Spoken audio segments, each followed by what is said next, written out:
Hi everyone. Let's see. The first thing, that video was amazing. Ezra, what just a cool kid, and what a cool story, and what amazing parents to be able to show him he can do anything. And I think it was really a great video. So my story. Let's see. When I was actually in college, and it was in '95.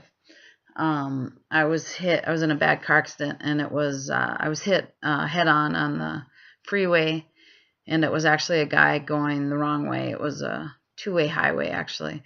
And he ended up hitting me head on, and it was his 24th birthday and fourth DUI. So he didn't have a license or anything.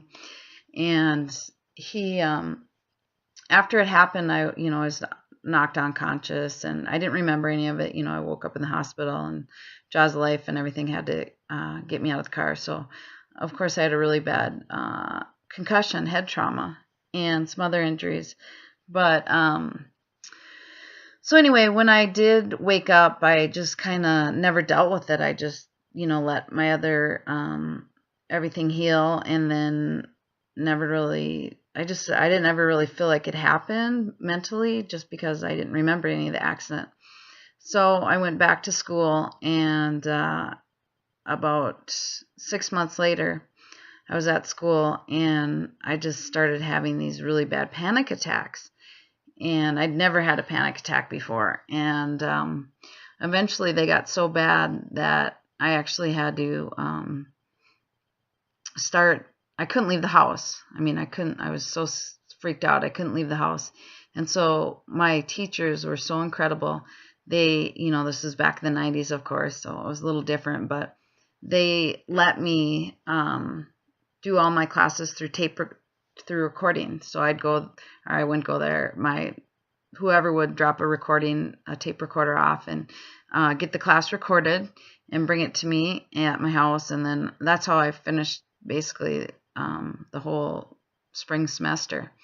And they were super amazing like that. And, I got help and stuff, and got therapy. And, then I, of course, dealt with the car accident and stuff. And, eventually I was able to, of course, go to school again, and finish my degree and everything. But it took me probably, I don't know, probably 4 years before I was actually able to drive again on the freeway. I was just totally too freaked out by it. And so it took me a long time. But, I guess just to remind people, hardships do happen. And anyway, the guy that hit me, he almost died in the accident, but he lived, and he only got 5 months in jail, and it was his fifth DUI. And this was, like I said, back in the 90s. So things have changed, and I guess I just learned to forgive him, and basically be able to, when things happen to you, just try to react, the best you can, and use your resources that you have, whether it's getting help or whatnot. And as far as diversity in sports, I think, even just by the story of Ezra, and I see it, I'm an elementary teacher, so I see it at my school all the time. A lot of these kids, they get to school, and they don't even get, breakfast or lunch or whatever, maybe at home. And, the most important thing for them is, or maybe they're homeless.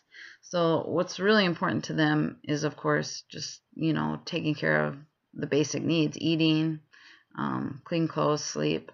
So when we come out, and, we're playing sports, and, maybe people are a little different, and maybe their clothes aren't clean and things like that, just to really be accepting of them. I have this new little girl that has just a bad situation, and she was kind of really socially awkward, and it took the kids a while to even want to really play with her. And so I think that's a big thing in sports is you don't know anyone's story, and we have to teach our kids to accept everyone and to include everyone. And I think that's really important because sports can have such an impact on people's lives. Thank you.